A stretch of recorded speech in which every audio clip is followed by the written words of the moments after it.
सुशीला कार्कीलाई भन्छु साँच्चै दम छ भने हातकडी लगाऊ न राजालाई। तिमीहरूसँग दम छ भने ओम प्रकाश अर्याललाई भन्छु राजालाई हातकडी लगाएर देखाउ न। पहिला हातकडी लगाऊ न। देशको कुरामा नि एकछिन नि यसले देशैलाई निषेधित लाओस् न। देशैलाई कहिले सिंहदरबार अगाडि लगाएको छ, कहिले एयरपोर्टमा आउने जाने ठाउँमा हुन्छ।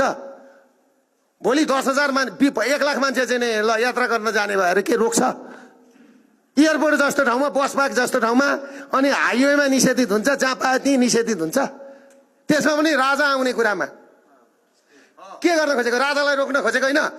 म भन्दैछु त तिमीहरूसँग दम छ भने ओम प्रकाश अर्याललाई भन्छु राजालाई हातकडी लगाएर देखाउ न। पहिला हातकडी लगाऊ न। हातकडी लगाऊ न। सुशीला कार्कीलाई भन्छु साँच्चै दम छ भने हातकडी लगाऊ न राजालाई।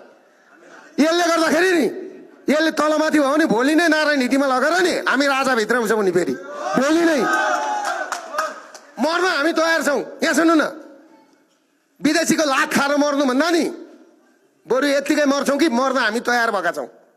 दुर्गा प्रसाद पटक पटक जेल जान तयार भएको छ भने किन डराउने? साथ दिनुहोस् न तपाईँहरू। होइन भने हाम्रो त शान्तिपूर्ण हो नि त।